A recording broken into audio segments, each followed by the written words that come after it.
Welcome to the Permanent Record Podcast, 007 Mini Broadcast. A quick, concise discussion on the music of James Bond. From 1962 up through today, we'll cover it all.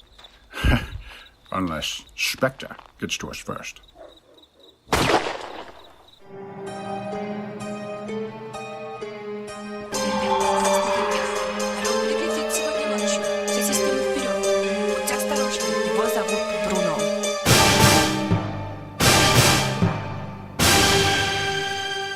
Oh, Merry Christmas, Sarah. Oh, Merry Christmas, Brian.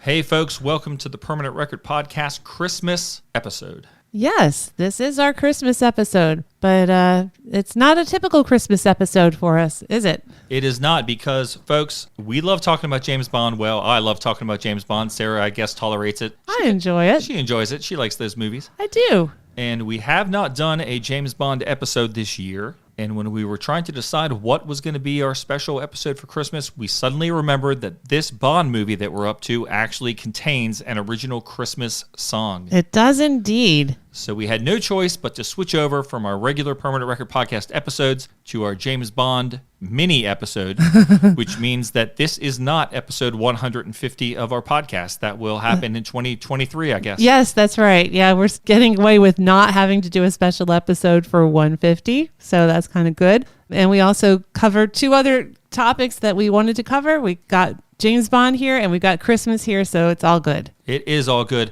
And speaking of good, thanks to all the good people who showed up to play very festive Christmas David Bowie Bingo. Yes. With us a few days ago. Today it is, Monday? We did it 2 days ago on Saturday afternoon. Played Bowie Bingo, and we had about 11 or 12 people show up. Yeah. It was a lot of fun. That's 2 years now that we've done it, and I've enjoyed both times very much. Had a lot of laughs, a lot of fun participation from people all over the world. And if you ever want to know the secret to winning bingo, I don't know what it is personally, but reach out to recording artist and friend of the show, Fragile Gods, because Fragile Gods won his third consecutive game of David Bowie Bingo. He won both games last year. Yeah. But then very good-naturedly gave up the second prize. Right. And then this year he won the first game. Uh-huh. So 3 straight. He didn't go for 4. No. But I think he did that on purpose. I think he could have won. I know. Yeah. We gave him a secret signal to use if he did win again, but he didn't use it. So we're happy that we had another winner for the second Gary game. Shepard. Yes, Gary Shepard. Yes. Yep. So he has supported the show for a long time, so I was glad to see him win, and I was happy to ship those guys their holiday care packages, the rewards for winning. Yeah. Did that today. And of course, then our friend Jackie Clary showed up, and she had a MTV kind of trivia game. Yeah. That we just kind of turned it into cards. another game. Yep. And we had some fun with that. Everybody stuck around, and we played this MTV game where you had to list songs. And congratulations to my musical guru, the great Nick Oswald, who stood victorious at the end of the day on that one. Right. Yes, that was awesome. Yep. Congratulations to him. I was trying to win, even though I couldn't win a prize. Mm-hmm. I was still trying my best to come up with lists of songs. But, man, Nick knew so many more songs than I did. Yeah. Well, it's that pressure of the time limit that can make a difference too. Sure can. And Nick is cold as ice, man. He doesn't feel pressure. Apparently not. He's immune to pressure. Right. So thanks to everybody who showed up. And it was a treat that your old college roommate Lisa joined us. Yes. So it was cool to see her again. Yes. Yay, Lisa. And thanks to her for making time this year to hang out with us. I guess that's all I have to say. So, Sarah, this episode that we're about to play, this is our James Bond mini episode on Honor Majesty Secret Service. And yes. We're once again joined by our most excellent friend, Mr. Robbie Sims. He's hilarious. He wrote that book, The Quantum of Silliness, that we mentioned in the past. And we say here in the episode, it's a great idea for a stocking stuffer for the Bond fan in your life, which is totally true. It really is. Look up that book on your favorite online bookseller. Yeah, you should definitely do that and check out this episode because it's a lot of fun talking to him and listening to him because he has such a wonderful voice. He sounds dreamy. Yes, he does. After we were done talking with the main episode, Robbie realized he had said something incorrect. So we said, we'll make sure that people know that you figured it out, that you caught yourself, and we're going to correct it for you.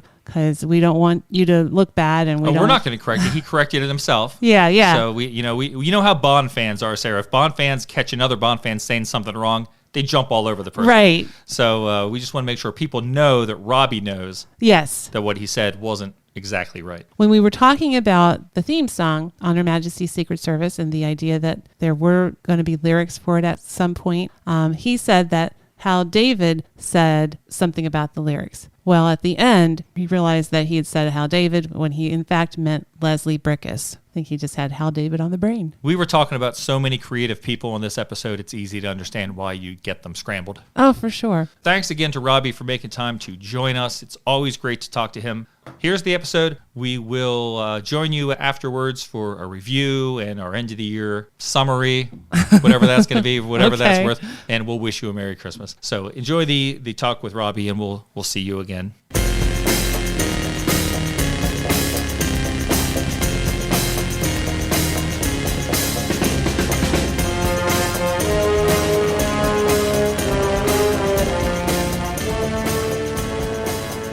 So, Sarah, we were struggling to come up with an idea for our Christmas episode. We were indeed. And suddenly it hit us that we're up to the James Bond movie On Her Majesty's Secret Service, right, which contains an actual Christmas song in the movie. So it's a perfect opportunity to do a Bond episode, do a Christmas episode, and to get our friend Mr. Robbie Sims back here with us. Hopefully he's able to connect. He's all the way across the ocean. Robbie, can you hear us? Are you there? I can hear you. Hello, Brian. Hello, Sarah. How are you? We are so happy to have you here. We are doing well, full of the holiday spirit, as you can see. Yeah, ready to talk some Bond and Christmas stuff. It sounds good to me. The eggnog is flowing. I can see. All right. I sort of came in on a conversation earlier when you guys were talking. Did you say you are going to have a white Christmas over there, Robbie, or you are not? I think it's unlikely. In movies, in Richard Curtis movies, it's always snowing at Christmas, isn't it? Yeah. It's like, people assume that's just the default setting. I've never seen a white Christmas in my lifetime, so I've got to just shatter that myth, first of all. But it has snowed in December already, which is very unusual for us. Usually we get snow like January, February, but it's we had a few inches, as they say, earlier this month. So yeah, it feels like Christmas has properly started here. So. Okay. Oh, that's cool then. That is good. Well, this should get you feeling even more Christmassy, as we're going to talk about a little George Lazenby and some Bond action. But before we get started, we should remind folks, Robbie's been on the show before. He is like an expert on James Bond. I fancy myself an expert. I think he actually is an expert, and he is the author of a wonderfully funny book called The Quantum of Silliness, which explores the dafter side of 007. And it's perfectly sized to be put into a Christmas stocking. Indeed, it is. If you haven't picked up the book yet, this is the best time of year to do it. And he is also the creative force. That sounds pretty impressive. He's the creative force behind the Twitter account, the Tchaikovsky, with the little @ symbol. So what about Twitter? Everyone's talking about Twitter in the news for the past 2 or 3 weeks. Is Twitter going to be around this time next year, do you think? It'll be around, whether I'll still be on it or it'll be in any way as popular as it is now. I don't really know. I think it's got enough of a user base now that it will be around. But I've got to say, I'm not a massive fan of the way things are headed under Mr. Elon. So yeah, it's getting a bit musky. It's getting a bit scary out there. I have to say, we're in a lull now in the Bond world. There's, the new film has been out for a while. There's probably not going to be a new one in production, at least for a couple of years. So it might be the time to step away and regroup, come back either on Twitter or on another platform to see what Bond 26 has got to offer us. Yeah, it's so frustrating that they're not. It sounds like they're not even going to start looking for a new Bond, or at least talking about the quest for a new Bond until they know exactly where the story's going to head. I guess it makes sense not to put the cart in front of the horse. But still, people are desperate for information, and it's already been a long time because, we waited through COVID for the new movie, so... Indeed, yeah. I mean, I can see why they're giving it a space, because in a way you're respecting Daniel Craig and the fact that film was a very definite end of his narrative. You need to have some breathing space after that. But there's already endless speculation about who the next Bond's going to be in the tabloids, and it's like, it's way too soon. They're not even going to be... Like you say, they're going to focus on the story first, get that right, and then they can look at casting. They probably need to get a director before they can even audition people. So yeah, it's going to be a long wait, I think, before we get any movement on something new. But that's okay. Anticipation is half of the fun in fandom world, I think. It's all about teasing us. Yeah, I would agree. And the last 2 times they rebooted Bond, they went to Mr. Martin Campbell for the director. Probably not going to go to him this time, I would think. But he did such a good job, both with Pearson and with Daniel. I think they should at least talk to him. Yeah, exactly. He's probably pushing 80 by now. I'm not sure how old he is, but he might be a little bit old for I was thinking running that too, around globe-trotting adventures. They can get John Glenn back. He's still with us. I bumped into him at a Royal Albert Hall Music of Bond event not too long ago. Got to shake his hand. He directed 5 films, including A View to a Kill, which is my favorite. So yeah, if he's around, let's give him a call first. Absolutely. It's so cool that you got to go to that concert. We saw the hour-long edit that they showed on Amazon Prime Video, but I read that like there was seriously like 2 more hours of the orchestral music and things to enjoy. That's right. Yeah, they did some sort of deep cuts from The World Is Not Enough and Thunderball, lots of orchestral stuff that for some reason they didn't put on Prime. So yeah, I was really, really happy to be there. And Shirley was there, you know. If you've got Dame Shirley, Shirley opened the show, so you can't really go wrong with that. Yeah, that was amazing. Next time I do one, I'll invite you over. Oh, thanks. We can be in, We'll get in the royal box together. So we are here to talk about a film that happens at around Christmas time. Right. We're going to get some Christmas music, but we're also going to get some traditional Bond music. We picked 3 songs to talk about today. We have the theme song for this movie. Mm-hmm. Oh, the film is 1969's On Her Majesty's Secret Service. Yes. And we're going to talk about the theme song. We're going to talk about the love song. And we are going to talk about the Christmas song. So this movie, this one is famous. I think most people know this movie just because of the fact that it doesn't have Sean Connery and it doesn't have Roger Moore. It, of course, is the one that stars George Lazenby in his one outing as James Bond. And it was released 1 week before Christmas in 1969. As fans of James Bond, like, what is the public perception and the understood financial reality of this movie? Like, the things that we hear every time we read a Bond book and the things that we hear when people talk about this movie, what do they always tell us about how this film performed at the box office? It wasn't as successful as the previous films in the franchise. So just that alone, I think, caused a lot of people to say it was a flop. They were on an upward trajectory with each film. Everyone was making more and more. And this one, of course, did not do that. And so then in a lot of people's minds, this was a failure. But of course, in reality, that was not true. It made quite a bit of money and was actually financially successful. I don't have the numbers right in front of me, but I know that it did better than a lot of people thought just based on perceptions. Yeah, I would say that it's had a big reappraisal as well so my parents, I remember them sort of talking about it in quite dismissive terms because it's the one with George Lazenby. And even when they would schedule them on TV over here, this one would always be like left out. So they'd show all the Shawns maybe all the Rogers in a row. But then this one would be shoved into sort of like a Sunday afternoon slot instead of prime time like all the others. So there was a sort of message there that somehow this was the runt of the litter and it wasn't kind of one of the proper ones. Which is ridiculous because A, it's one of the best films, B, it's probably got the best soundtrack, and C, narratively, it's a huge deal. And that's why so many of the films that followed have kind of back-referenced it and the events that happen at the end. Yeah, it wasn't a commercial success in the way that Thunderball was, but it still broke even. It made them money. I don't know how much George Lazenby's performance is to blame for that because I think at the time he was sort of the scapegoat for the fact that it wasn't as commercially successful as the Shawns. Right. But it's a real shame. I mean, he was invited back to do more and turned it down. He famously had advice from some hippie friend of him who was like, you know, don't do any more Bond films. It's really out of fashion now. It's all about new age stuff. So yeah, he walked away.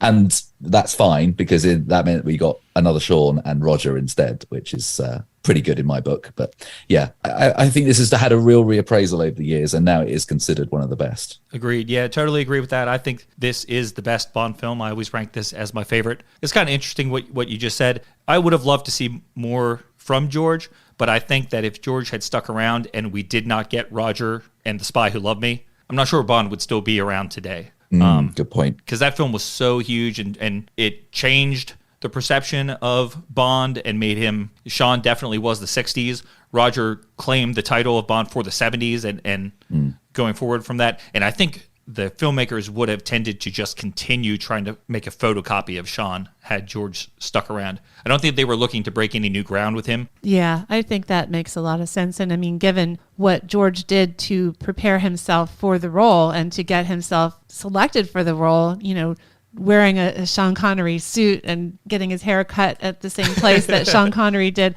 you know, it was clear what he was trying to accomplish, you know, to look like a new version of Sean Connery, basically. And that was great in the eyes of the producers and the director. But I think that would have maybe done them a disservice later on if they had kept on with that, because it was time for something new. And Roger Moore definitely did bring that. Yeah, very true.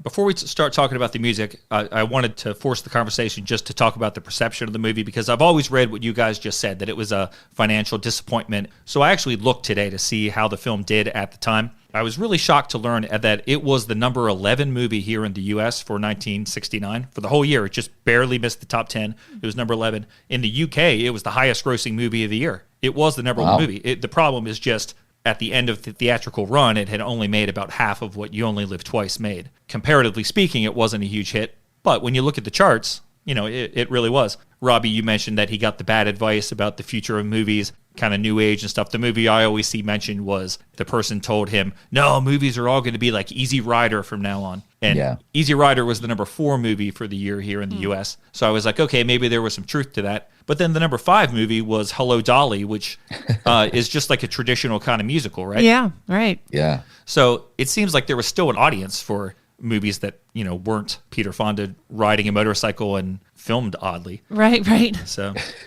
but the bad thing about the fact that this movie was not a huge hit, to me at least, is that it kind of forces this to be the last time Peter Hunt works on a Bond movie. I love Peter Hunt. I love the way he edited those early movies. I think his direction here is great. And unfortunately, it's a case of, like, I'm not really good with sports analogies, but if you work through the ranks and get to be a head coach of a sports team, and then your team doesn't do well, you can't really go back down where it doesn't look good for you personally if you go from a head coach to an assistant coach again. So basically, you usually move on and do something new. Sure. Yeah. I mean, there's a story which is on Wikipedia, so we can almost say it's true. That he was asked to direct Never Say Never Again, the unofficial Bond movie. Oh, really? Which came out in '83 opposite Octopussy. Oh. So, yeah, he was approached by Kevin McClory, who's the sort of, you know, the bane in the James Bond producers, the thorn in their ankle, to do Never Say Never Again. And Peter Hunt turned it down out of loyalty to Cubby Broccoli and the producers. He felt that it wouldn't go down well with Cubby if he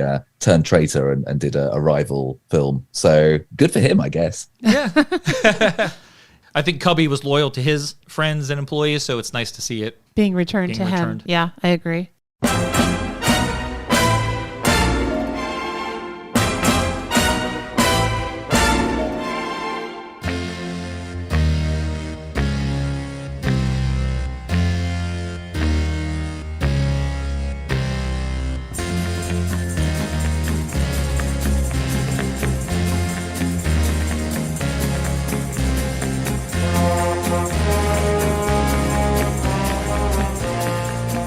Part of the reason why it is such a classic is that we once again have John Barry doing the score, and he's giving it his all to make sure this is like the Bond pinnacle, isn't he? Yeah, he was trying to make up for the fact that we have a new Bond and everybody's going to be very wary of that. So he really did put a lot of effort into the score, more than normal, which, you know, saying a lot because he's already an excellent composer, but he had that very much in his mind as he developed the score for this movie. He knew that it had to be bigger than even the last big film because there was a lot riding on this and the success. So I often go to this book by John Burlingame called The Music of James Bond whenever we do these episodes, because it's a wonderful book and it has almost everything you need. And it mentions that work began on the score for John Barry in August of 1969. So we mentioned earlier that the film came out in December of 69. So I was shocked to learn that he really didn't start much In advance. In advance, yeah. Yeah. So that was shocking to me, but it's also a great example of, I think over time, Barry is going to not be as in love with the Broccoli's and the Bond people as he was at this time. But he did a lot of things in the 2 years since You Only Live Twice. He scored a number of movies that were hailed as being very innovative and impressive. He won his third Academy Award for the score for a movie called The Lion in Winter, which featured a very young actor named Timothy Dalton. And he also won a Clio Award for music that he wrote for an Eastern Airlines commercial. So the Clio is like the Academy Awards for commercials. So he's having all this success. But when he got the call for Bond, he said, I definitely want to come back. And I thought that was great. I could see why he burned out after a while because he was doing a movie every 2 years or so.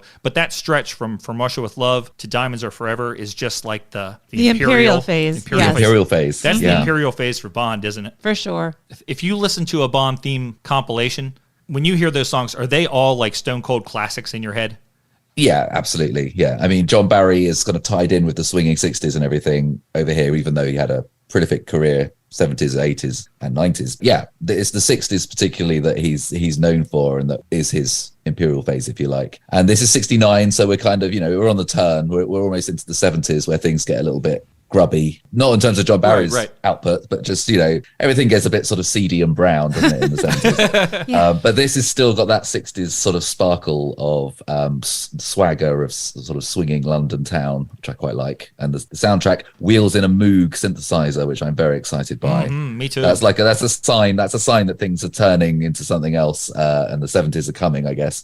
But yeah, I do like the Moog in this one very much. As do I. And you just said something I didn't think about, that everything's going to turn kind of ugly and 70s brown. This is really like the last Bond movie that has that elegance to it. Regardless of whether or not I like each of the Roger Moore movies, none of those really have the same... There's a sheen Yeah. to this, and there were to the previous as well. I think we lose that sheen in the 70s big time. But it goes even beyond like the cars in the 70s. I think the cars in the 70s are so much uglier than the 60s cars, but just walking into a casino in the 70s is painful sometimes. Like Sean Connery can't even do it. He goes to Circus, I think. The Vegas casinos has no elegance to it in that movie. It looks like all of the soft furnishing just stinks of cigarettes in that movie. Yes. It's like everything's reeking of kind of bad tobacco. Yeah, like I would say we don't get that Bond elegance again until maybe GoldenEye.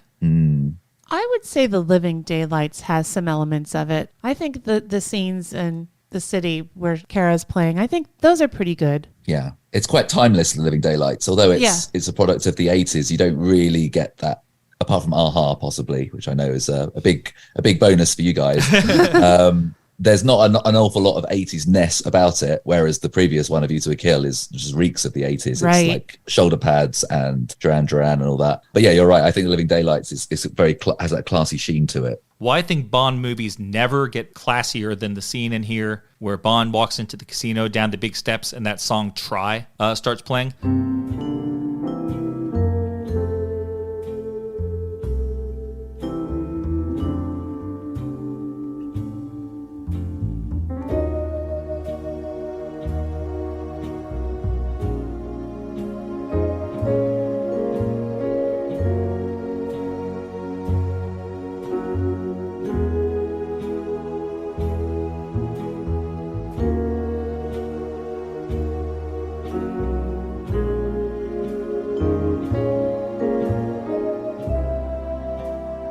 That's the epitome of class to me. That song is just fantastic and gets that idea across musically perfectly, I think. Absolutely. And that scene features the best purple wallpaper that's ever featured in cinema history. It's really gorgeous.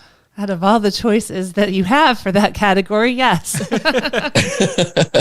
It's a slim field, but I think that's winning in terms of purple wallpaper. The Oscar goes to. So Barry said, what I did with this film was to overemphasize everything that I'd done in the first few movies, just go over the top to try to make this soundtrack strong and to do Bondian beyond Bondian. So that's sort of what you were talking about, Sarah. But what's the most interesting thing about this theme song? There aren't any words. With everything they were trying to do to make this just like a Sean Connery movie, I'm astounded still that this is the path they took because it's so different. When you listen to the James Bond themes compilation CDs, it just stands out because all of a sudden it's not a pop song anymore. It's this instrumental march. Yeah, it's a brave departure, really, when they got this template of get Shirley Bassey in to belt something out. It's interesting that they didn't go down that route, but I've read that the lyricist Hal David, who we'll talk about later on, I guess, was saying that if you try and shoehorn in On Her Majesty's Secret Service into a lyric, you almost need to do it like a Gilbert and Sullivan opera. It's kind of going to be such a clumsy thing to kind of repeatedly say over and over again. So I could see why they didn't go down the lyric route. And they did, they did it with Nobody Does It Better. They forced the lyric "Spy Who Loved Me" in there. The song's not called that. Right. Plus, what could you rhyme with service? I mean, I can think of cervix, but that's not. Yeah. No, I'm saying that, I'm not really complaining. I'm just shocked that that's the path they took if they were trying to replicate Sean Connery so well. I think that the song is awesome. What do you guys think about this one? When you play the Bond theme songs and it gets to this one, what do you feel like? Are you excited? Do you want to skip it? Are you just like, this is fine, but I'm excited for Diamonds Are Forever? What do you think? If I'm listening to a compilation in the car and this comes on, the volume goes up and I probably start speeding a little bit. I shouldn't admit to that, but it's a hard song not to drive fast to. And it's a corker. I mean, the fact that it doesn't have lyrics in a way is to its credit because it lets the orchestration speak for itself. It's got a lot of what Columbo in For Your Eyes Only would say was thrasos, I believe, which I think means balls. But it feels like it's got a lot, it's got a meaty kind of feel to it. It's exactly the Bond sound that they needed to have. Yeah, I love this song too. I think it's very memorable, and maybe because it doesn't have lyrics, I don't know. I think it works really, really well as a Bond theme. And the cool thing about it is because it doesn't have lyrics, and because it is just an instrumental song, it was a lot easier to work into the rest of the movie as it is, instead of, trying to just kind of put the maybe instrumental version of a vocal song in the movie. So I really like how it sounds. In a way, they're really going back to the very first Bond movie. The very first Bond movie didn't have a theme song with lyrics. So, you say it's not like a Sean Connery film. Well, it's like the very first Sean Connery film, and this is the very first, and ended up being the very last George Lazenby film. But you could make an argument like, oh yes, we're going to start over with George Lazenby, and we're going to start over with an instrumental theme, just like we started with Sean Connery. Absolutely, yeah. It's interesting looking back. Now that we're 25 films in, you can kind of look back on it with a lot of perspective. But with them only 6 films in, they were still in the territory where they could, they're fitting their way. They can experiment with the formula. And as you're saying, a new Bond gives you the excuse to reset and do something different. Now, Robbie, you mentioned that you were excited that the Moog synthesizer was putting in an appearance here. What is it about that gets you so worked up? I think it's because it's very of its time, but also quite futuristic. I mean, I don't know, 69, there weren't a lot of synthesizers going around in film soundtracks then, whereas in the 70s, you hear it more and more. But I think Barry was quite cutting edge, actually, in using that sound. In a way, also to herald a new Bond and to say, look, we're pushing things forward. This is like new territory we're breaking here. The Moog is all at once kind of very 69 sounding, but also very futuristic sounding. I quite like that. Yeah, that makes sense. It's more obvious with the Living Daylights, but to me, the Living Daylight score, that's my number 1 score. On Her Majesty's Secret Service is my number 2 score. But I think Barry's doing the same exact thing on each score in terms of incorporating the sound of the era in with the orchestra. It's just that Living Daylight sounds more 80s than On Her Majesty's sounds 60s. Yeah. But I love that he's being so brave and being one of the first people to incorporate these electronic instruments into orchestral film scores. As far as I know, the only people that really were using them I know George Harrison had like an album called Electronic Sounds or Wonderwall or something. It was like an album of all like noodling on the Moog. There was a classical music played on the Moog. Yeah. Oh gosh, I cannot remember what that was called, and that was like a top 10 album, I think, on the real Billboard charts and stuff. So people were curious about this new instrument. Yeah, but it was definitely still more in the experimental and avant-garde kind of phase. And here we have a renowned composer, orchestral composer, using it in a movie theme. Wow, that's pretty big time, and that's pretty groundbreaking for the time. So I appreciate it too. It's really delightful to hear that. It's great.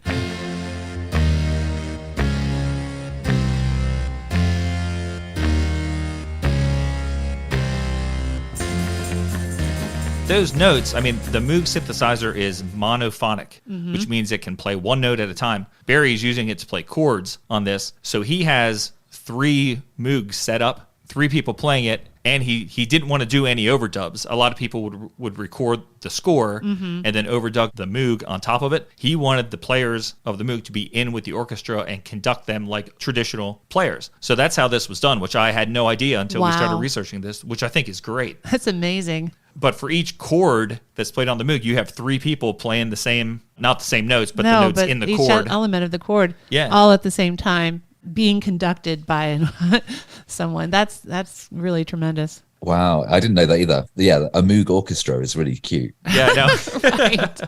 So I read that Barry had actually started messing around with the Moog synthesizer on that movie, The Lion in Winter. That's where he first got his hands on one and got interested in it. So this was just his next step in his development with the Moog. Another thing that I learned, Barry was working with a guy named Phil Ramone, who was actually like a legendary producer and recording engineer. As a kid, I knew that name, but I thought he was a member of the Ramones. And then when I was in college, I learned that he was not. This is a guy who has worked with every major recording artist since like the 60s. Wow. And a lot of the people that he's worked with are people that we know by just like their first name. He's worked with Dusty, worked with Barbara, he's worked with Celine, he's worked with Elton, he's worked with Aretha, he's worked with Quincy Jones, Carly Simon. So this guy is major, but he got his start. This was one of his first jobs in the business of recording, working with John Barry. In fact, John Barry said to him, I'm going to go away and write this music. I'm going to leave it up to you to figure out how we incorporate these Moogs into the traditional orchestra so we can record this without overdubs. Oh, wow. That's quite a job for someone so young in their career.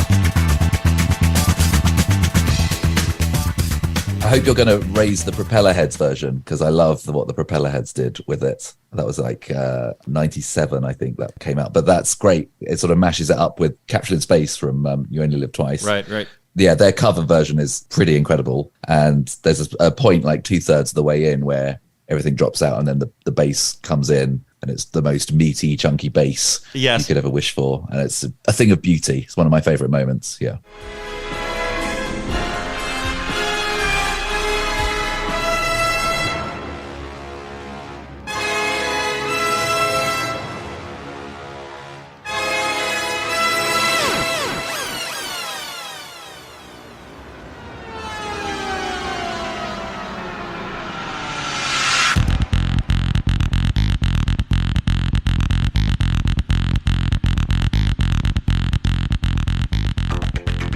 I love that track.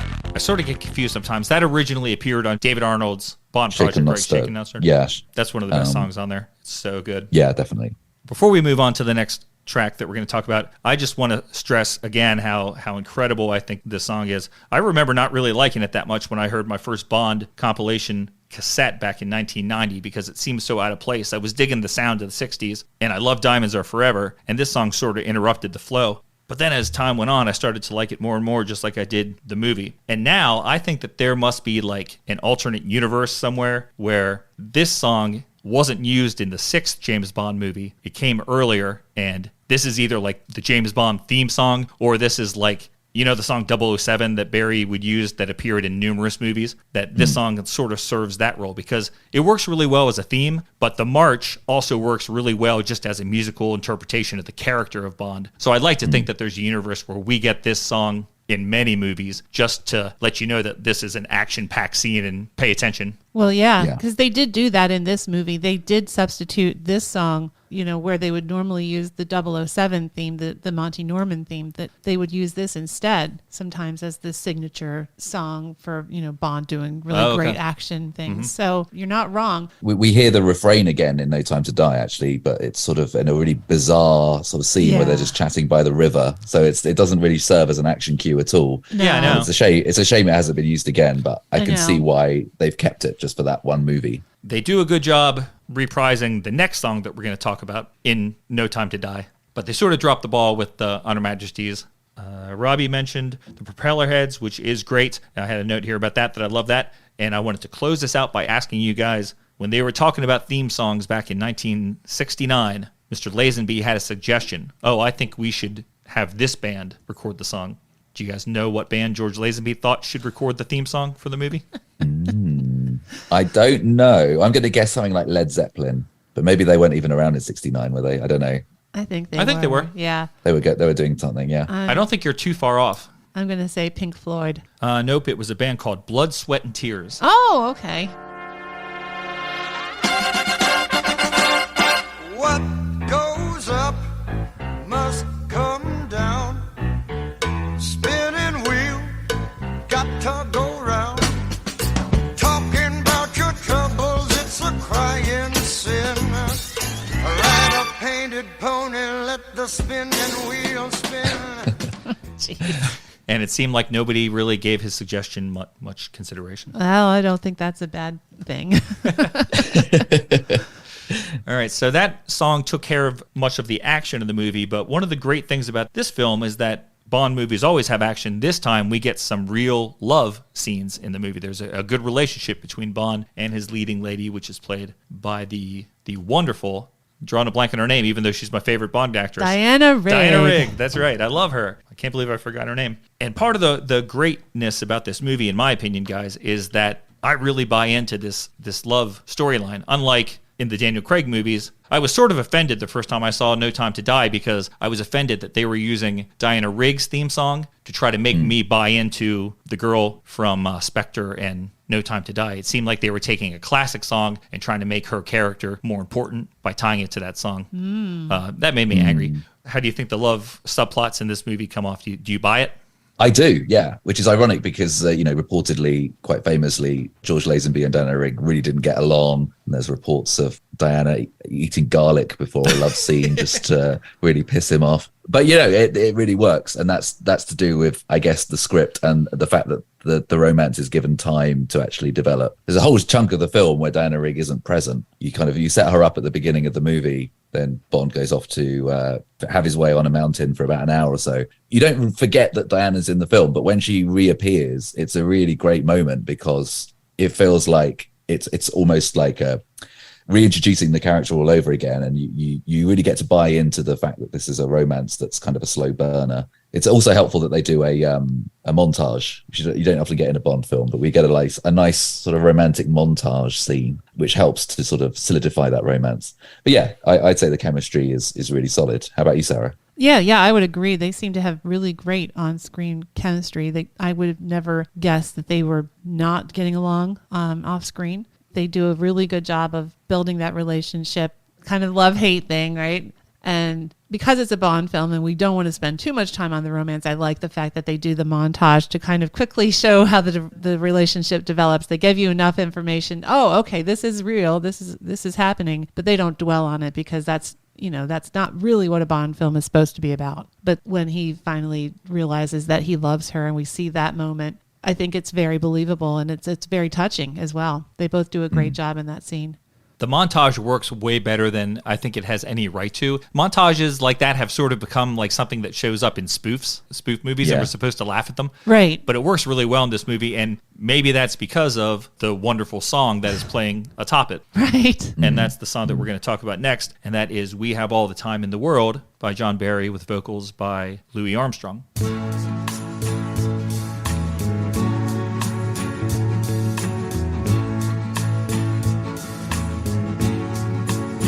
We have all the time in the world,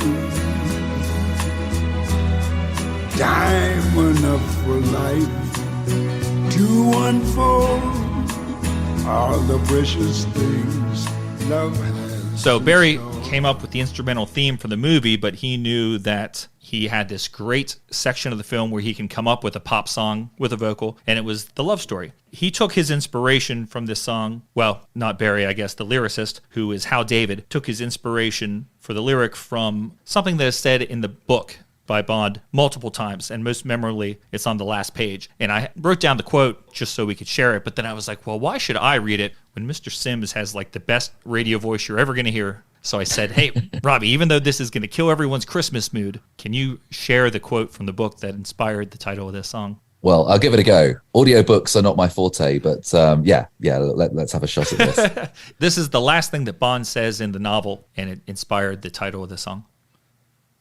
It's all right, he said in a clear voice, as if explaining something to a child. It's quite all right. She's having a rest. We'll be going on soon. There's no hurry, you see. Bond's head sank down against hers, and he whispered into her hair, you see, we've got all the time in the world. I think there'd be more emotional impact if I read the whole book, but we just don't have time. Or the rights.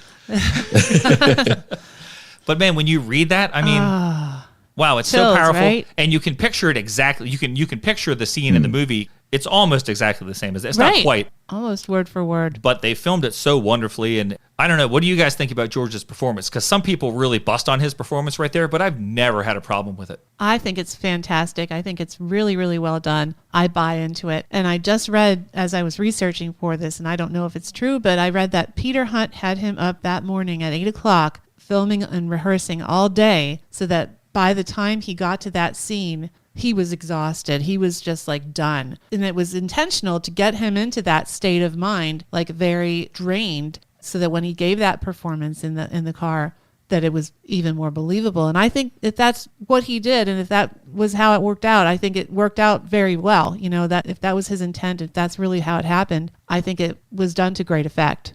That's very smart, Peter Hunt, to do that. Yeah, I would say George isn't like up there with Sean and even Roger in terms of acting chops, but he's served with a good story. He does it justice. I think he has a bit of a bad rap for being maybe not in the same league as some other Bond actors. But I grew up with this movie. You know, a lot of the 60s and 70s Bonds were just on TV, and as a child, I never noticed that his acting was, you know, in any way dodge. Having watched it as an adult, there are certain lines or certain things that I'm like, yeah, okay, I can see that this is his first film and he's, you know, not an established movie star, but I forgive it. And yeah, in a way, George is part of the cocktail of this film, which really helps it be an outlier and it's got its own kind of energy to it. And if you had Sean in the role instead of George, I don't know if it would have quite the same sort of appeal as a film as it does with George in it. This is another one people like to say, oh, if only we could have had Sean play in this movie. But you can't just say that. You actually have to say, if only we could have had early Sean Connery play in this movie or young Sean Connery. Because if you got the Sean Connery who basically sleepwalks his way through You Only Live Twice be in this movie, it's not going to be any better. No. And the chemistry with Dana Rigg wouldn't be there, I guess. No, I don't think so. I hate to say bad things about Sean, but you can see a difference in his performance in like from Russia with Love and You Only Live Twice. Mm-hmm. There's a point where he just becomes sick of it all. And that's not the Sean you want in this movie. I agree with some of the things you just said, Robbie. Like there are some lines where the delivery is very wooden. Peter Hook should have had him. Peter Hunt should have had him. He should have known and said, hey, try this again and do it this way. But I don't see George as a negative to this film. I don't think there's enough bad parts in this movie. I don't think there's enough bad performances or bad lines from him to say that he, you know, was a bad Bond. There's a few flubs, a few things that, he could have done better, but not enough to say, oh, well, he was just terrible at this, you know, especially for his first role. Yeah. Especially for that reason. Agreed. So this song has wonderful lyrics. They're written by Hal David. I think Robbie mentioned that name earlier. Hal David was the regular songwriting partner with Burt Bacharach. That's right. So he is responsible for a lot of songs that everyone knows. What's New, Pussycat, The Look of Love from another unofficial Bond movie. We mentioned Never Say Never Again, and that's from the film Casino Royale. Raindrops Keep Falling on My Head, which was actually, I forgot to say this, that was the #1 movie of 1969 in the United States. Oh, was Butch Cassidy and the Sundance Kid. Okay, that was the #1 movie here that year. And he also wrote, if you're a fan of Erasure, you'll know this song from Cowboy, Magical Moments. Magic Moments, Magic Moments, yep. Yeah. Moments, the memories we've been sharing. Time can't erase the memory of these magic moments filled with love. which once I wrote down that song title in my notes, I had it stuck in my head for about 2 hours. Shall I start whistling? No, I better not. But John Burlingame, in his book, he has the most perfect description of this song. I was trying to think of something smart to say about it myself, but then I was like, what's the point? Just read this quote because it's so good. He writes perfectly about this song. The melody was classic Barry, something wistful, something hopeful, a touch of melancholy, just right for two damaged souls finding each other, seeking a promising future, but aware of the wreckage of their past lives. It is a love song for adults who are past starry-eyed notions of romance. How good is that? Yeah, that's perfect. It's shameful how much stuff I steal from that book when we do these episodes. I gave the guy my money when I bought the book, but I should give him a check every year. Barry had seen a film, I should have wrote this down, but Barry had watched a movie where an older actor, looking back in his life, had performed a song.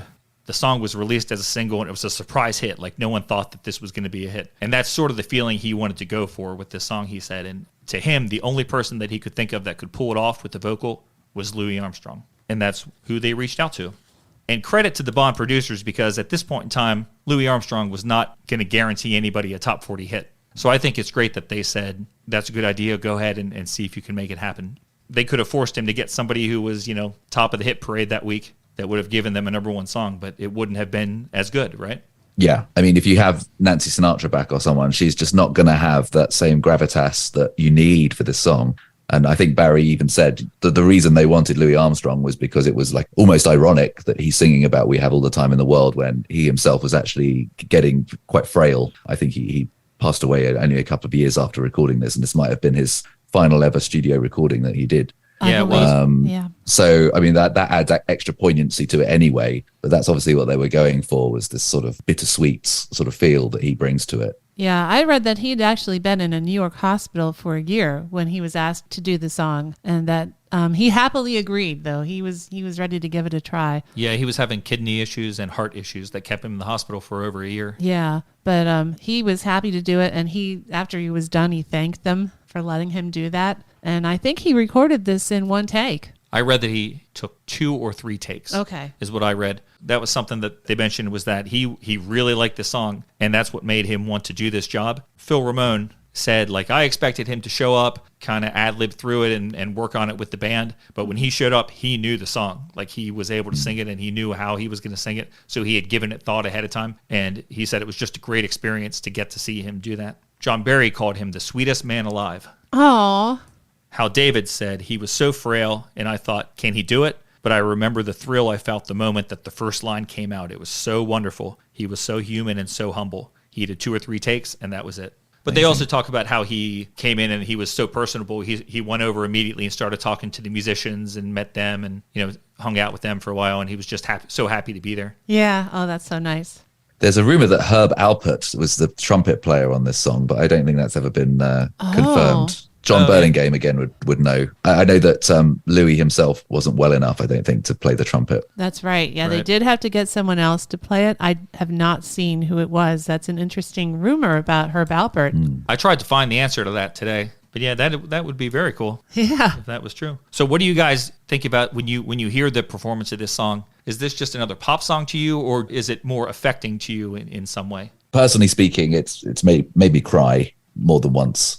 Usually if I've got a hangover or something like that. But it's not just a pop song. It feels like a standard. It's like a classic song, not a classical song, but it sort of transcends pop into being something else. And yeah, I think it's really beautiful. Apparently it was the 3rd most requested song at weddings in the UK when they did a poll. This was about 10 years or so ago, but it came in at number 3. So that's pretty impressive. I saw that, and that made me think of something. I was going to save this to the end, but something I've always regretted. Sarah and I played this at our wedding. It wasn't our first dance when we got married, but it was like the dance when the whole bridal party went out on the floor. And I was like, well, we should play We Have All the Time in the World. Because when I was young, I was like, hey, we're taking this song back. We're 25 years old. We do have all the time in the world. This is great. It's our wedding day where our friends are here. This is going to be a great song to play. Now that I'm 50, there's been a number of times where I say to myself, oh my God, you never should have done that, because no one's life has a good ending.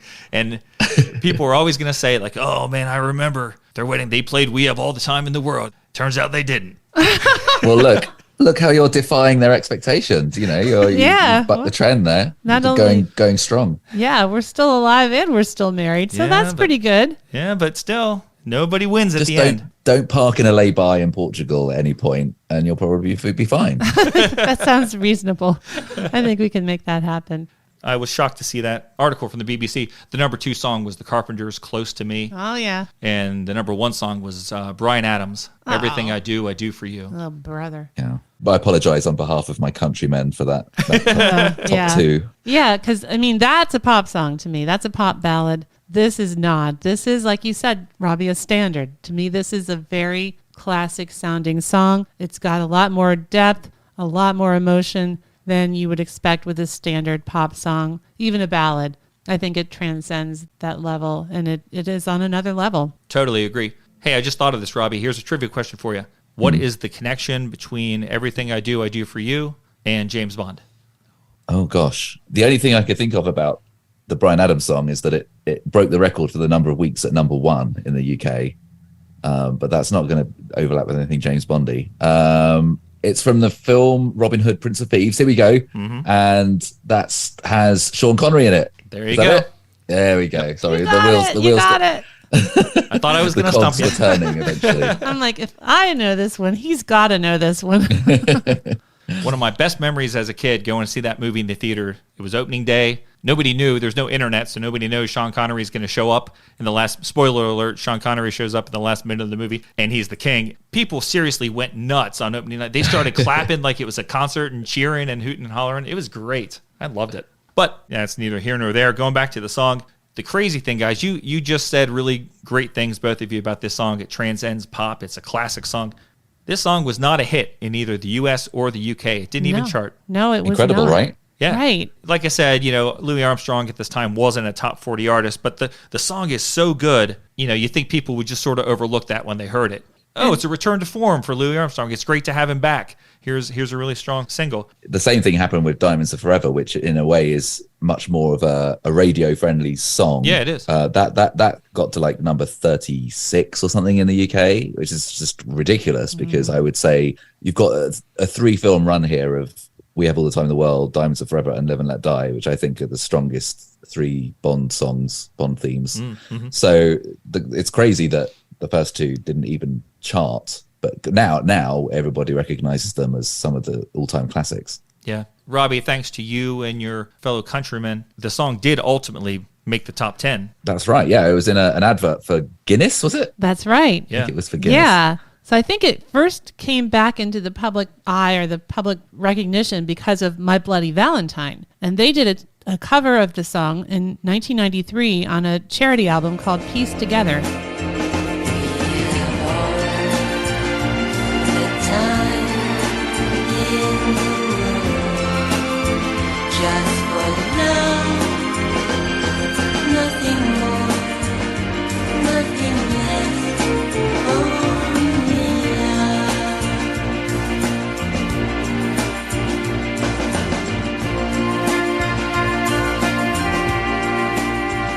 And that was an organization that was dedicated to promoting peace in Northern Ireland. And they did this compilation album in 1993. My Bloody Valentine chose to cover We Have All the Time in the World. So that kind of got it back out there in the public eye. And then in 1994, Guinness decided to use the original version of the song in a commercial, and that got the original song back in the public eye and in their ears. It was re-released on vinyl and CD, and it got to number 3 in the singles chart and number 4 in Ireland. I mean, it's a delayed response, but I'm glad. 25-year delayed response. Yeah, it got recognized finally. It Yeah. took an alcoholic beverage for it to get there, but there we go.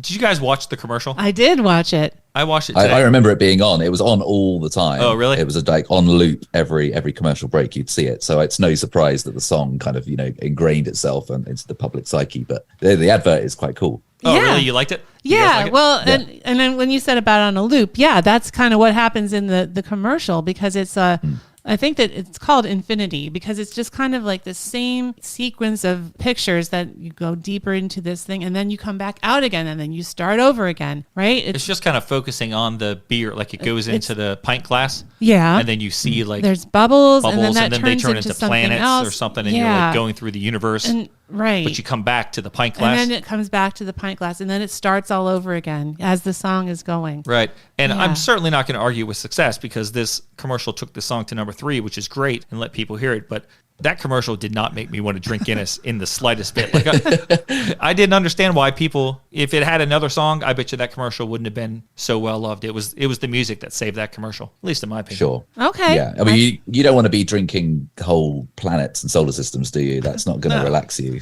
No, not really. Not at all. Gassy enough as it is. Yeah. Right. So, guys, I tell people that Live and Let Die is my favorite Bond theme, which is true. Like, if I had to pick a Bond theme, that's my favorite song. But this is my favorite Bond song of all. If I could only keep one track off of every Bond soundtrack ever made, this is the song I would keep. Wow. And I feel all kinds of emotions when I listen to this one. And sometimes I can't even sing along with it the whole way through because I get overcome. Like, I'll be singing out loud in the car and I'll just have to stop because I'm like, oh, I'm about to turn into a disaster. But sometimes I can get through, and I love singing along. But regardless of whether or not I get through it, I always feel good at the end of the song. I love this tune. It's also one of my favorite songs of all time, removed from James Bond. If someone said rank your top 20 songs of all time, this would be in it. So last time we met, I was against you guys with Nancy Sinatra. I think I ranked her at like number 13 or something like that, and you guys had her both really high up in your charts. So how do you guys feel about this one? Did I just go way over the top? What do you I don't think so. No. I mean, it sounds like we might share a similar top 3 because I always waver between Live and Let Die, this one, We Have All the Time in the World, and Diamonds Are Forever and A View to a Kill. I'm naming about 15 now, but those 4 are always kind of in rotation. And I can never really settle on what's my favorite. It depends on my mood at the time. But yeah, if I'm in a soppy mood or if I'm hungover, this is probably the one. This is the one for me. Yeah. Yeah, I don't know that I need to be hungover to particularly enjoy this one, but I'm sure it wouldn't hurt. Yeah, this is an amazing song. It's definitely up there in one of my favorites, not maybe my second favorite. It is just a lovely, wonderful song, full of emotion. I don't think you were really over the top or too much with your admiration and love of this song because it just oozes that, right? It just oozes emotion and love and poignancy and all that good stuff.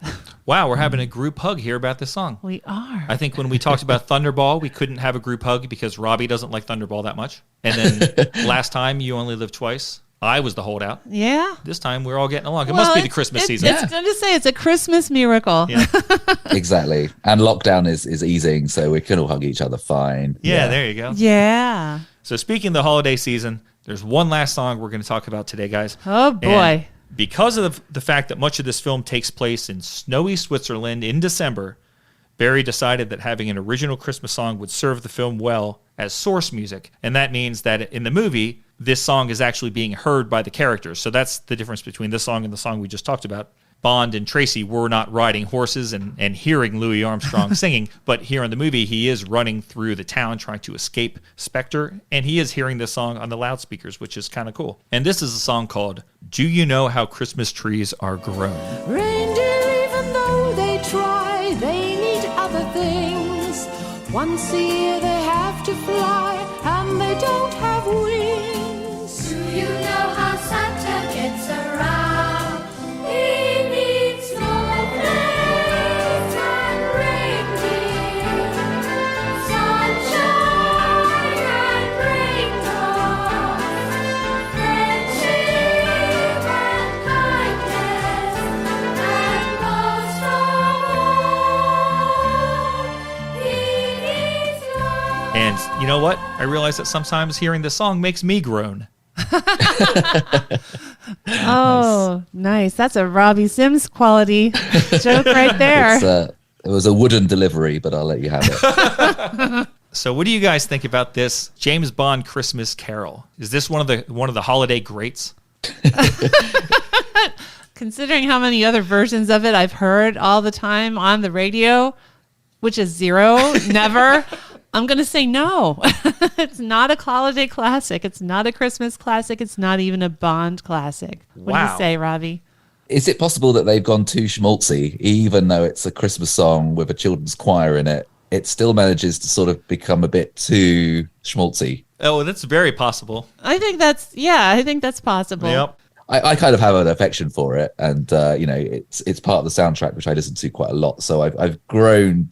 There we go. I've grown to like it over the years, but you don't hear it when you go shopping like you do last Christmas, or all the standards. It's just. I'm it's quite been forgotten thankful about. for that as well. Yeah. I'm quite thankful that I don't have to hear this off-key children's choir. La, la, la, la, la, la, la. I am not missing that at all. A weird thing that I read, now that you bring up that off-key singing, I read an interview with Nina, the singer. I have her full name here somewhere, but I'm not going to turn the page yet, where she said, it's not legitimately a children's choir, that some of them are children, but there are adults in that mix as well. Yeah. And that B, they intentionally sang it off-key at times, I have that exact quote as well. which I do Is that not what- understand. That Yeah. may be why it's why it's subliminally quite creepy. If you have adults trying to be children, it's I don't know if that maybe I didn't know that fact, but that does explain quite a lot about why it doesn't really it sort of rests a little uneasy on the ear, doesn't it? It does. Yeah. And I can understand that part of it. Like if you want to get some voices in there that are a little more trained than a child singer and they sound sort of childish, bring them in. But I do not understand the intentionally singing it off key. Yeah. There are some deliveries like at the end of the verses, and most of all, he needs love. Like they sing that horribly sometimes. It's painful to listen to.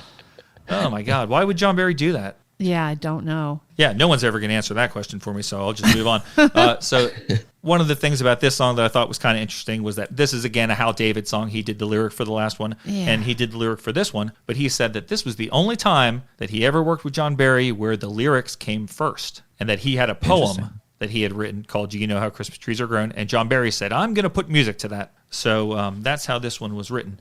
I feel like for someone who's written as many songs as he did and so many famous songs, that he should have just, when he finished writing this poem, sort of tossed it in the trash can because it's I'm not sure why he saved it. I know. I'm like, he's a fantastic lyricist most of the time.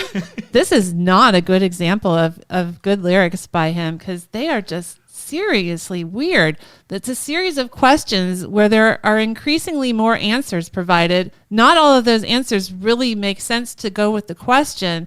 It's like they have all these different answers, and like you ask the question, then you give an answer, and then you're like, oh no, wait, that's not really the answer. There's more information. And then they use that same information in subsequent verses, which really doesn't make any sense. By the time we get to the end, we're told that Christmas cards need pictures and greetings, sunshine and raindrops, snowflakes and reindeer, friendships and kindness, and most of all, they need love. Okay, so now I will go with pictures and greetings. Yes. And maybe probably friendship and kindness and love. Christmas cards do not need sunshine and raindrops or snowflakes and reindeer. They really don't need those things at all. It's just going to make the handwriting even harder to read, isn't it? If you've got raindrops all over it. Exactly. Robbie, when We Sarah, never really find out. We don't find out how Christmas trees are grown, do we? There's no No. definitive answer No. at the name at And the end there's- of the song. And there's some bad information in that verse as well, because it says raindrops can't grow Christmas trees. Here's the reason why. In the winter, rain will freeze and the trees will die. Well, we know that Christmas trees are hardy and they can survive snow. That's the whole We point. just had a freezing rainstorm here at our house last week, and I see no dead Christmas trees or any dead trees outside because of that freezing rain.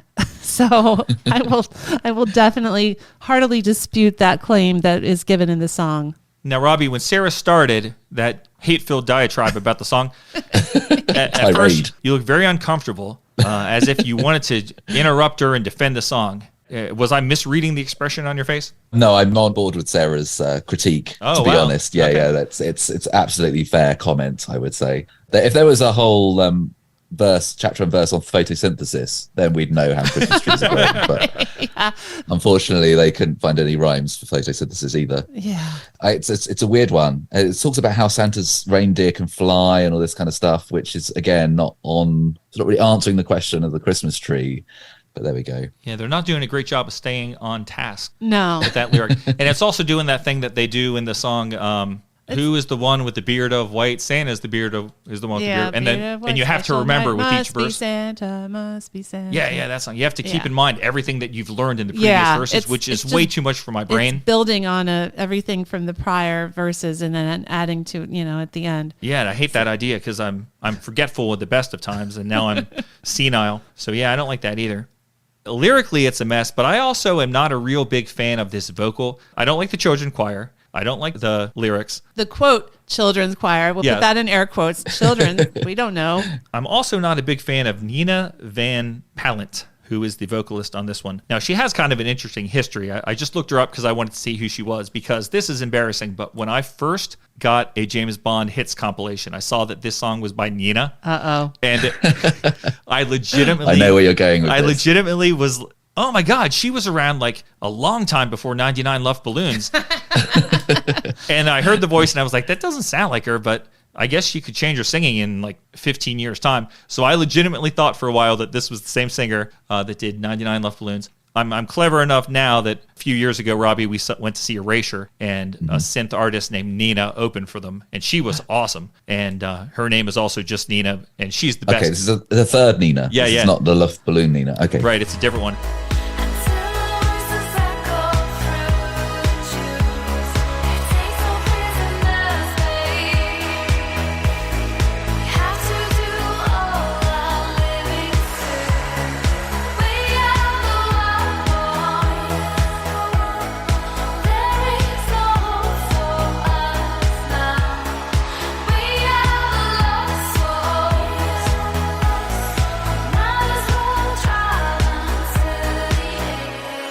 Going to that concert, I was also thinking that I might be seeing that same Nina, but it wasn't, which was great, though, because each Nina gets better than the last one. So the current Nina is awesome, in my opinion. So it was a treat to meet her. It probably would have helped you to know that Nina, the German Nina, spells her name N-E-N-A instead of N-I. Oh, yeah, you're right. So she does. That makes a difference. So this Nina, John Barry had her in mind like right out of the gate for this song because he knew her in the early 60s. He was musical director for the duo Nina and Frederick. Yes. Which was a Danish act who toured the UK, and he immediately pictured her voice singing this song. So she would go on. She was a singer and an actress. She was in a bunch of Robert Altman films and various TV shows over the years. But the thing that's most interesting about her is that she dated this guy named Clifford Irving, and he was infamous because he wrote an autobiography of Howard Hughes. But he actually just made it up. He claimed that he had interviews with him, that Howard Hughes agreed to meet with him, and that he went and spent time with him, and he dictated his life story to him. But it turns out it wasn't true, and Howard Hughes sued the publisher. Clifford Irving ended up going to jail for 17 months. Wow. For this fictional biography of Howard Hughes. When the authorities were trying to get information to prosecute him, they came to Nina for information because they had been dating. So she helped put that guy away. Wow. Interesting. How about that? And previous to that, this Frederick character that she was married to was a baron. So she's a baroness. That's she right. was a baroness. Oh, yeah. She's still a baroness. She's 90 years old. She's still alive. Yeah, she is. She's still going. Yeah. She's lived a life. Yeah. She has 3 children who also had titles and stuff. Are they children with that Frederick guy? Wow. I don't know, but that sounds reasonable. Okay. Hey, Yeah. Robbie, what's the James Bond connection to Howard Hughes? Well, I know that in Diamonds Are Forever, Willard White's character is sort of vaguely based on Howard Hughes. Yep. Is that where we're going? Yep. Nice. That was I it. was thinking of The Aviator, the Scorsese movie, and thinking there's going to be some sort of obscure Timothy Dalton cameo or something. But no, it's more simple than that. No, that was an easy one. Yeah. So, Yeah. Well, Nina has a history of singing Christmas songs because when it was Nina and Frederick in 1962, that's what they did with John Barry. They did a little EP released on Columbia, and they did 4 tracks. They did White Christmas, Silent Night, Away in a Manger, and Santa Claus is Coming to Town. Okay, and he did the arrangement for those songs? Yeah. And the first 2, White Christmas and Silent Night, they were released as a 7-inch single. So she had a Christmas song history. With more normal songs instead of these. Oh, yeah, she is the voice of Christmas. Well, not really. Not really. No. So, guys, I'm not a big fan of this one. Overall, I would say I don't like it, but I do like the orchestral arrangement And I must like the melody, because after I listened to it this morning to get ready for the podcast, I sang it for like 2 hours. I was walking around just singing it. And so at some level, I must enjoy it. So if we can lose the kids' choir and get someone else to sing it, maybe this would be a song that I enjoyed. But right now, Robbie, I have a little USB stick in my car that I keep all my Christmas music on. And this time of year, I just play that all the time. And it's seriously like every Christmas CD that I own is ripped and put on that USB stick. This is the one Christmas song that I own that did not make the cut. The shame. Yeah. Never say Nina again. Nice. Sorry. No, perfect. It's right in character. So, Robbie, here's a question for you. The combo of Bond and Christmas doesn't seem a natural pairing. I mean, just look at The World Is Not Enough. Do you think that this song works in the film On Her Majesty's Secret Service? Well, it sticks out like a sore thumb on the soundtrack, but then, as you say, in the context of the film, it's kind of it's played in scene. It's kind of like it's performed at this Swiss Christmas fair that he's running around. So, yeah, it kind of does work. I mean, it helps to set the ambience and sets the scene for where he is. We don't get to see these sort of half adult, half children choir shivering away in the corner somewhere, but we get the sense that it's there in situ, and I would say it works in the context of the film. I think you're right. We'll see if Sarah agrees. Even though I don't like the song, I think it works pretty well in the movie. I do enjoy hearing it in the background of all those scenes. I think that's enjoyable. What do you think, Sarah? The couple places I think I noted that it is played is you first hear it at the train station when he's arriving in Switzerland, and then you hear it again at the skating rink when he's trying to hide from Irma Bunt and everybody. And yeah, it makes sense. It's not just, it's not like he's in a library or something. He's out in a wintry kind of themed area, and it seems like Christmas is happening. And so we get Christmas music. It sounds like something a local town would be playing on their loudspeaker system. You're like, oh, maybe this is a local recording of the children's choir singing and local townsperson singing. Like, I can get myself to that point and say, yeah, it works. Yeah. Agreed. Very cool. All right, Robbie, here's a question for you. This is going to test some of your knowledge of the best Bond music out there. Rank these 3 Bond songs from your least favorite to your most favorite. Okay. Make It Last All Night by Rage. Yeah. Dirty Love by Tim Freehan. And Do You Know How Christmas Trees Are Grown? Goodness me. That's some deep cuts there. So least favorite. Well, the one I wouldn't want to perform at karaoke would be Nina. I think that would be a tough ask, even though it is, as you say, off key, which would be on brand for me. Right. I think Dirty Love is my favorite. Let's go there. Okay. And then we'd probably put Make It Last All Night in the middle. I mean, Make It Last All Night is a dreadful song, but because it's so bad, it sort of has a redeeming quality of awfulness. And it's just filthy. The lyrics are absolutely obscene. So yeah, that gives it some merit. So yeah, I think it would go Dirty Love, Make It Last All Night, Do You Know How Christmas Trees Are Growing? Try to keep it up and ease it in to get that good vibration.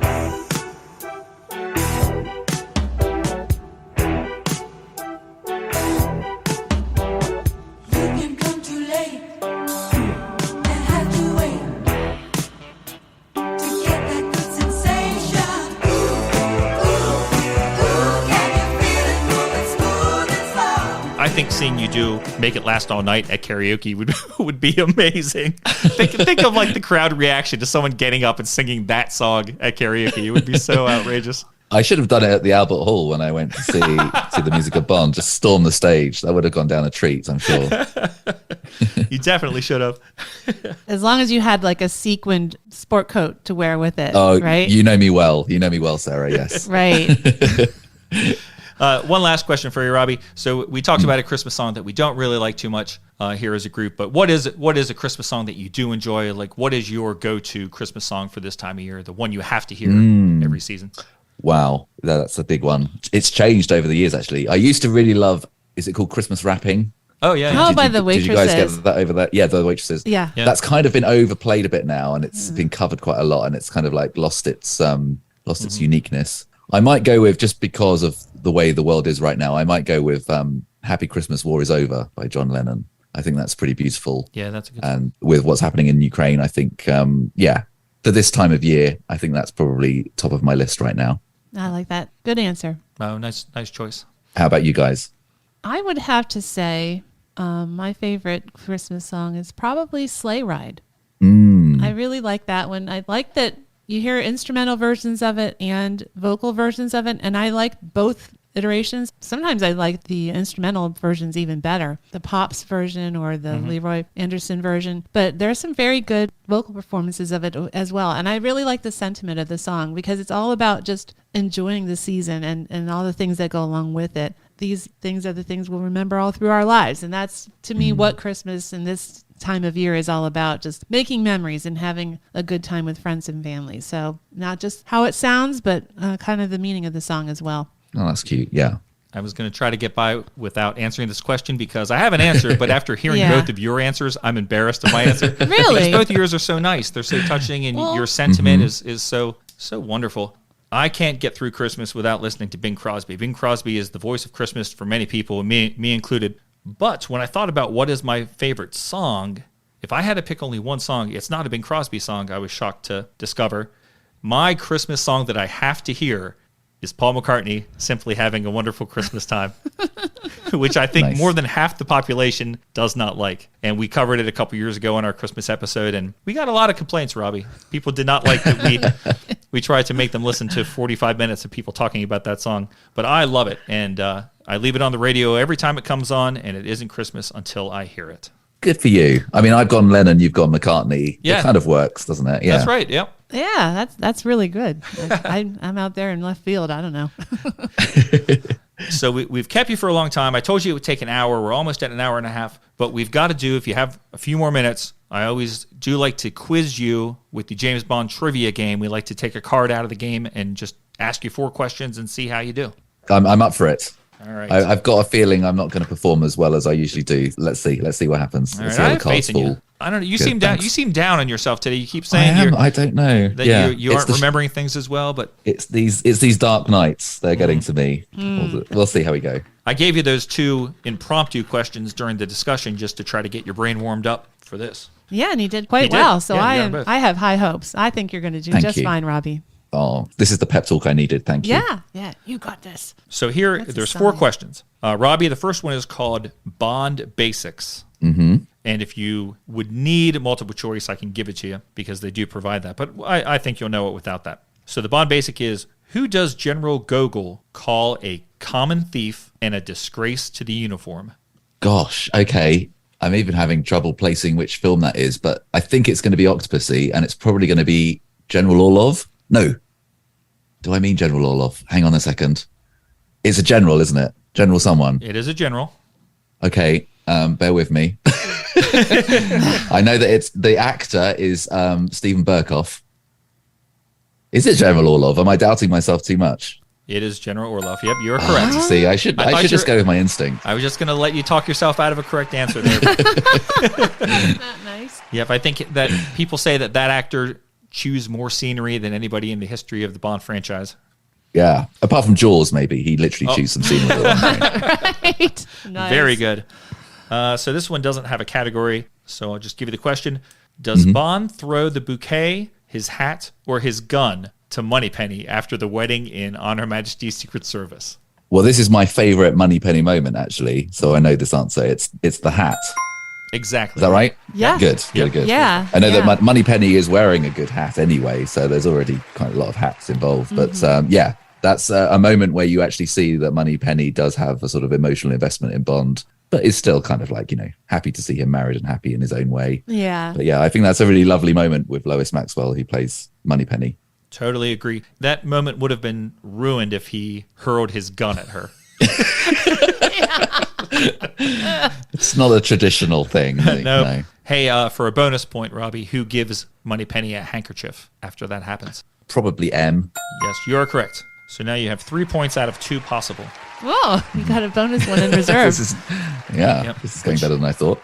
All right. This is the next to last question. This is one I might not get, but I have faith in you because this is the sweet spot for your Bond fandom, I think. Later day Roger Moore. The question is, what agent is murdered after Octopussy's opening credits? Okay. And I can give you multiple choice if you want it. Yes, please.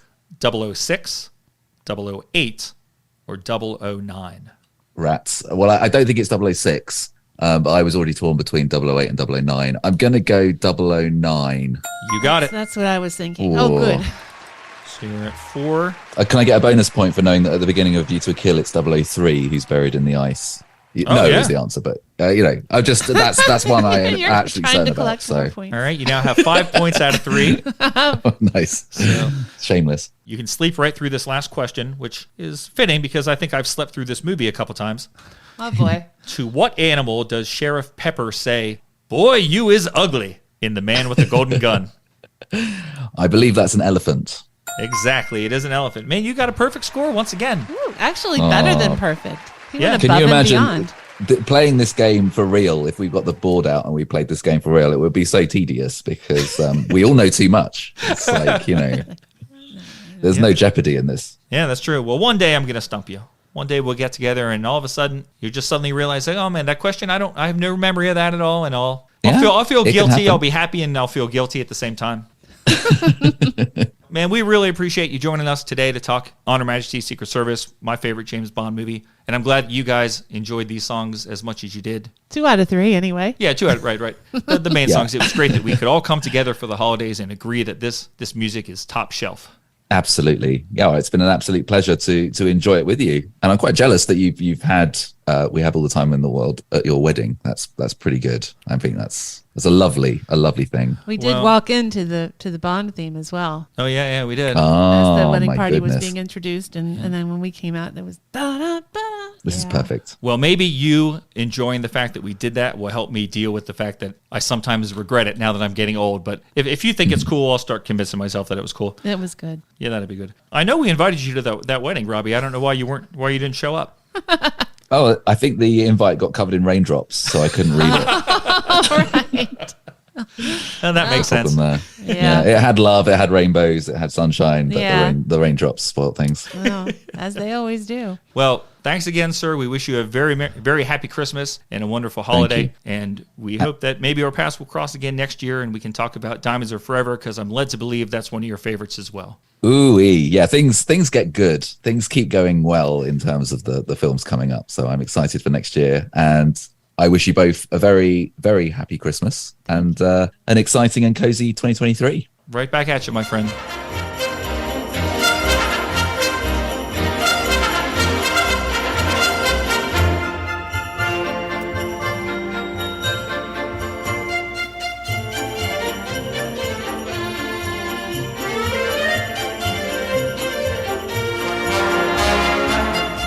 So that is it. That's our episode on Her Majesty's Secret Service, my favorite James Bond movie. It was a treat to talk about it. I love me some George Lazenby, even though he recently came under fire for some ill-advised stories that he told in a very public forum.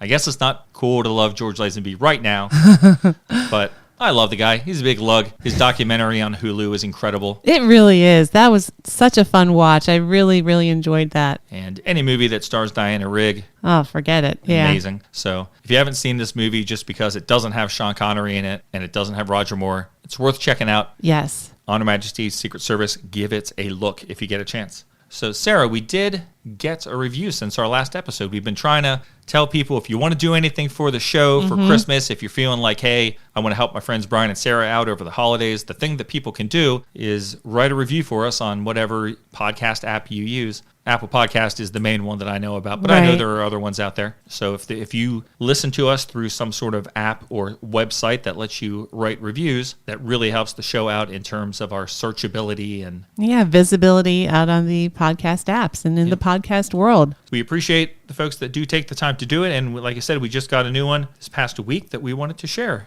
And this one is from Bill C., which I think is Bill Canacci, did you say? That's who I suspect it is. Okay. He's a nice guy on Twitter who's followed our show for a while. He seems very kind with his comments, and I wouldn't be surprised if he took some time to write that up for us. Okay, well, it is a 5-star review, so I'm very, very happy to read this. And the title is Living a Boy's Adventure Tale. Oh, great. Nice. I like that. When you say you like it, does that mean you'd give it like about a 35 out of 50? Come on. Come on. I'm sorry, it's the holidays. It I is. need to let that go. Yes, have some goodwill All towards right. me. Sorry, Sarah. All right, thank you. All right, here's the review. Brian and Sarah host my favorite podcast. Nice. Thank you. Wow. That's great. I grew up in the 1980s and love synth pop. My favorite groups are a-ha and Depeche Mode, and so many permanent record shows have been dedicated to these bands and their albums. I love listening to the two dig into the details of the songs. Most of the time, they say what I'm thinking. I also love chatting with them about the shows online. Yes, they read listener comments. I missed meeting them earlier this year when a-ha was at Radio City, but maybe I'll catch them in New York City when Depeche Mode plays in April. Looking forward to it. Thank you for the research and the time you put into each show. Thank you for making me smile. Never forget that what you are doing is making a difference, especially in a time when so many need an escape. I wish you the best of holidays and a happy 2023. Bill C. Man, that review got me all teary-eyed the first time I read it at the end. I know. It starts off as like a review of the show, and it's very complimentary, and I appreciated it. Oh, yeah. But then at the end, it takes that turn, like, thanks for the content in these difficult Yeah. times where it's really needed. We're and making a difference. yeah, man, I was like, whoa, I'm overwhelmed. That's amazing. I So- know. That was a truly kind review. You know, we always appreciate the reviews we get, but boy, that's a special level of kindness and niceness that you shared with us. Thank you so much. Yep. So thank you for all of that, for saying that we're your favorite podcast.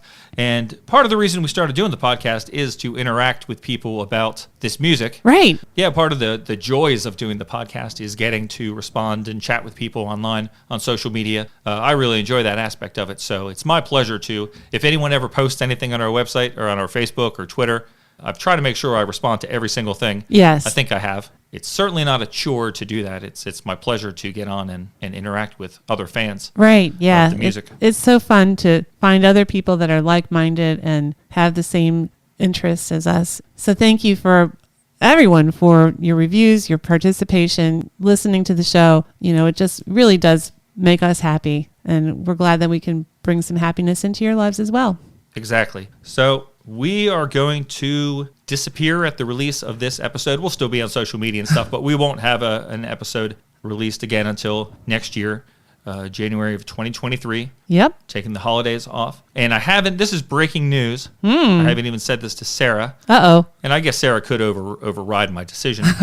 But my New Year's resolution for 2023, Sarah, is that this year, coming up for the podcast, Yep. we're going to focus on some incredible albums, big name albums by big name bands that people expect us to talk about. So I want to finally, after all these years, talk about Erasure Chorus. Oh. I want to talk about the reason that I got into this music in the first place, Black Celebration by Depeche Mode. Oh, my. Bands that you think that we should have talked about already, those are the bands I want to cover. Okay. If we haven't, we will. And if it's a band that we have talked about, but we didn't talk about one of their major records, my goal is to do it next year. So That is quite the New Year's resolution. that's it. So if you want to argue with me, we'll do it offline because people are already turning against you as it is. So if they hear you say we're not going to cover Black Celebration, Oh, my gosh.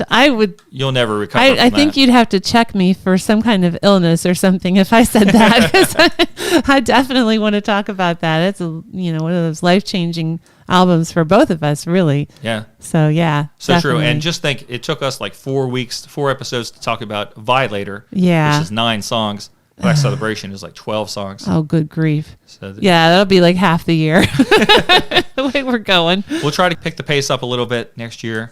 You know, we seem to be slacking off a little bit this year. I think we did for the month of September when we were sick. We didn't really Yeah. get much done that month. But overall, if you count the number of episodes, we were pretty close to what we normally always get. So I don't think we were really sleeping on the job. No, it's just the variety of content was a little bit different because we didn't talk about a lot of different albums. We really took a long time to talk about one album. Yeah. Hopefully people still enjoyed it. I had a lot of fun, especially at the end of the year, wrapping up a-ha, and of course Queen the Miracle Oh, yeah. earlier this year, and Martin Gore. We talked about Counterfeit way back in the beginning of the year. Oh, was that this year? I think so. I'm not sure I don't really. even know. I don't know. That could have been 2 years Anyway. ago. So Merry Christmas to everybody who has put up with us for 6 years. 6 years. Wow. We appreciate you tuning in to our location on the radio dial and listening to us ramble on about music. We hope you have a wonderful Christmas, a wonderful holiday, and we will talk to you next year. Sarah, anything for the good of the cause? I wish everyone happiness, peace, good health, love, great music, and can't wait to talk to you more next year. Merry Christmas, everybody. Happy holidays.